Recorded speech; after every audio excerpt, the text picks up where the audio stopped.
David, great to see you. Likewise. Good to be with you, Brian. First off, I think there's nothing more important right now than the economy, even though right now front and center is immigration. What is the state of our economy in your mind?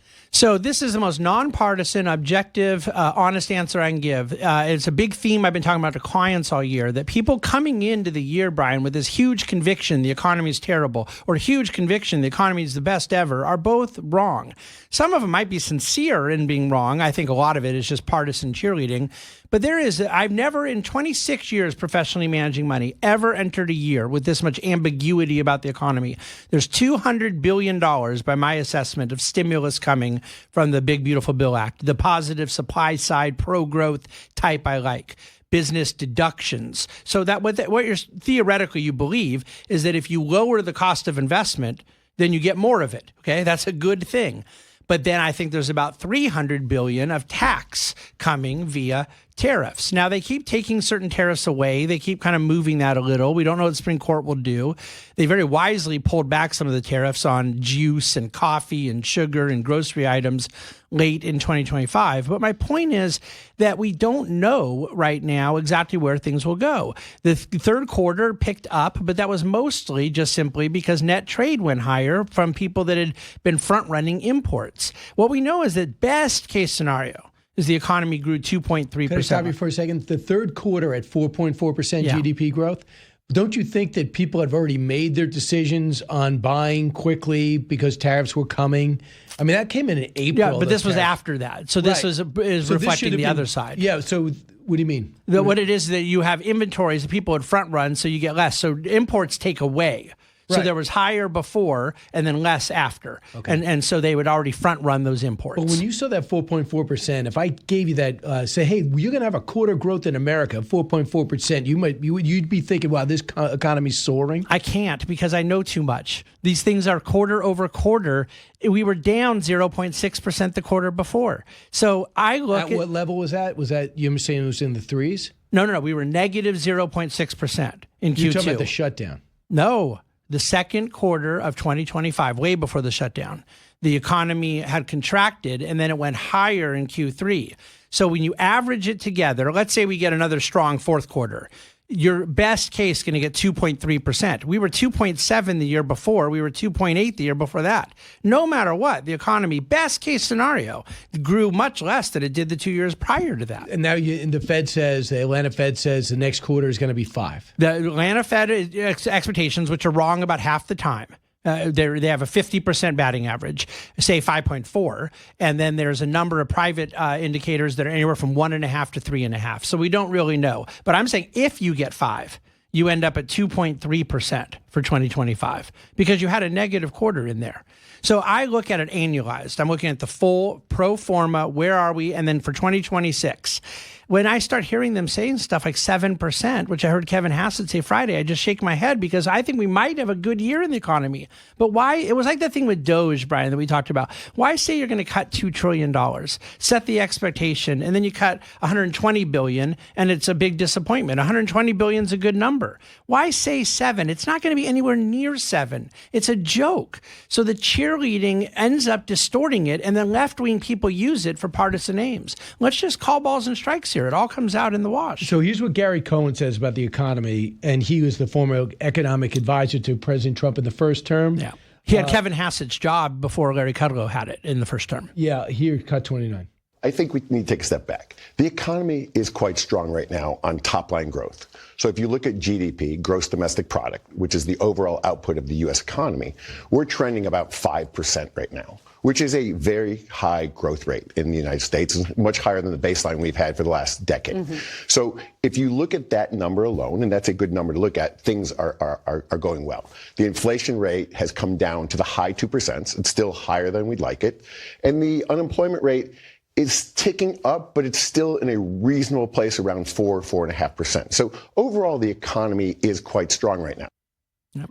Nothing that I disagree with. The issue is the real wages are always and forever the most important economic component for real people. I have to look at things from the vantage point of an investor for, the kind of deeper macroeconomic side. Real wages, what people made after inflation and incomes, were basically about flat last year. You don't want to see them declining. They didn't decline, but they were more or less the exact same as the year before. For 3 of the 4 Biden years, they had declined, okay? That's not good. People need to be making more net of inflation. So there's 2 ways you get that. You have price stability, and then you have growing incomes. I'm worried on the income side because I think that you're seeing companies invest less out besides AI. Manufacturing jobs were down last year, and manufacturing investment capital expenditures besides AI was negative. We got to get those other things higher. How do you get, so they're trying to incentivize manufacturing coming back to America. Yeah. Have we seen it? Not at all. It's the opposite. It's gone the other way because 40% of our manufacturing is with imported products as an input. So the tariffs are hurting American manufacturers. But do you think that there's a movement to come back here? Like, for example, is it Toyota or Hyundai that's building factories that we're going to come back here? But they were doing that anyways. Both Toyota, especially Hyundai less so, have always had American manufacturing presence, but it's never been 100%, never going to be. They input certain products from other places. Look, you may marginally get some manufacturing that comes back, but then at what cost? What do you lose in doing that? What are the jobs lost on the export side of the equation, right? There's 2 sides to it. It's one of the reasons why a free marketeer guy who's a supply sider like me has a hard time with government picking winners and losers. Here is when Trump's editorial in the Wall Street Journal. He says America exports are up by $150 billion. Domestic steel production is up by more than 300,000 tons a month. Factory construction is up by 42% since 2022. Yep. China's share of U.S. imports has reached the lowest level since China entered the WTO in 2001. So let's look at the factory construction numbers, up 42%. You know what was up during the Biden years? 77%. You see a lot of new people working in those factories. The employment was way down. We have 500,000. You said they're automated? Yeah, well, they are obviously going to be automated. So the idea we're building factories to go put workers in to make T-shirts because we're trying to tariff Vietnam that's the economic fallacy I'm trying to push back on. And the good news is for America First agenda, we don't need to do that. We can create great high-paying jobs with high-end manufacturing.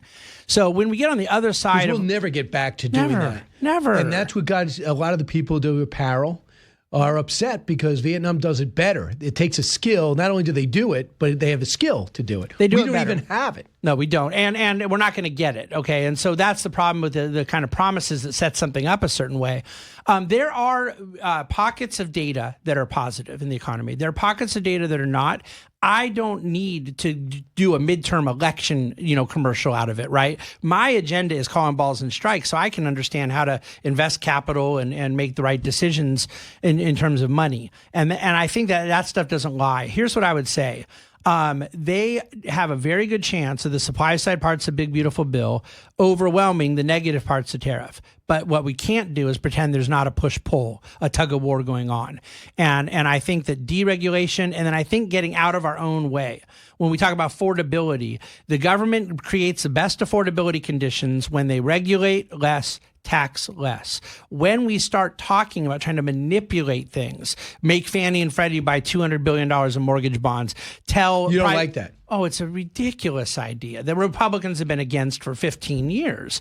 But I also believe that some of the other ideas were worse. Now they've already abandoned on the some credit of them. card. They're trying to cap credit card stuff, this 50-year mortgage idea, the banning institutions from buying homes. We need more supply of homes. So you need more supply, but you weren't bothered by the fact that these major companies, I guess I did not know this, but they were incentivized to do it when we were after 2008. We seem to have a I would say they're pretty incentivized since nobody else was doing it. Right, so they did it. But having said that, when they're buying single-family homes, you could make a whole country a country of renters if that continues. Brian, there's 60,000. First of all, Blackstone. People keep saying BlackRock and they get it wrong. It's Blackstone owns 60,000 homes through portfolio companies in a country of 90 million homes, 0.006%. Okay, so and also half of those were built to sell to buyer owners, not for rent.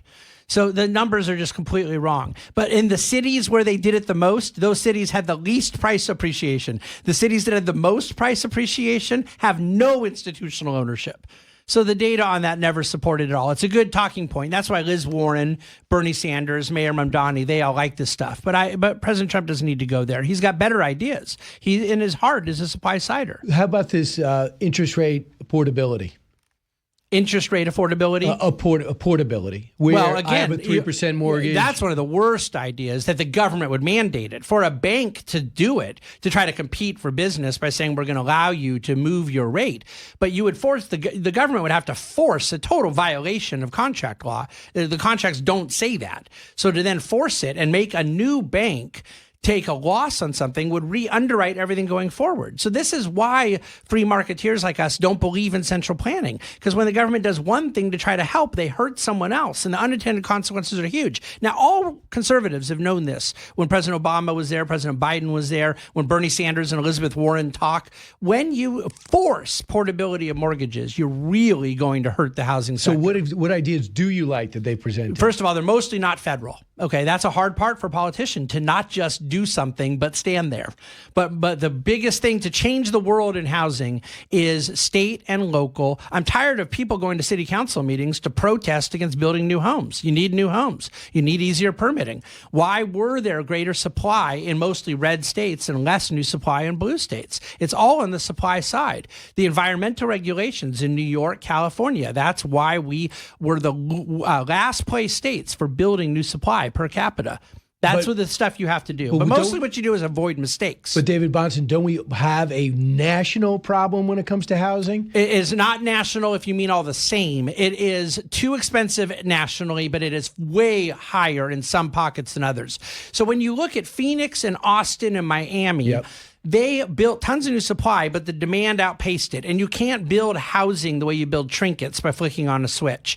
We have to recognize, Brian, this is a very complicated problem. You already identified it early on after financial crisis. The banks were not putting capital into the sector. So we asked private equity people to come in and build. We asked there to be new capital investment to build in all these things. Now, but then millennials were getting married later. You had a total cultural and generational change. And then the regulatory aspect, all of a sudden we needed new housing. We were 10 years past the crisis and we were not able to do it. And it takes years to go put shovel in the ground and build thousands of new homes. And then the other problem is it's not just about building new homes, because we have tons of replacement stock. There's so many homes that are old and antiquated. So a new home gets built, but it's replacing an old home. You have net zero new homes. And that's a ton of what's been going on. So I don't think there's a lot the federal government could do. But look, they held interest rates down so long, so low that it stimulated the supply side, the demand side. You can't do that without having a boom to the supply side. When Kamala Harris ran for president and said, I want to give everyone $25,000 for down payment, most of us just said that's not going to help anything. It's just going to stimulate more demand and get priced in. The exact same thing with manipulating interest rates, with other aspects of trying to stimulate demand do not help. What you have to do is build new supply. You do that with regulatory relief, the permitting, the environmental stuff. It's nonsensical. But it's hard to believe that any Democrats would back off the environmental, except for I see a mayor in San Francisco that seems to be a practical side to him. Yeah. A mayor in San Jose running for governor seems to have a practical side to him. And there was a governor in California who's going to run for president who, after the fires, went on Meet the Press, I think it was, and said, we're going to have to waive these requirements to get houses rebuilt. Did he do that? He didn't do it, but he at least said he knew the answer. They always end up admitting that they know it. I always think they know the answer. They're just afraid to say it because they'll alienate a lot of people that got them where they are, I guess.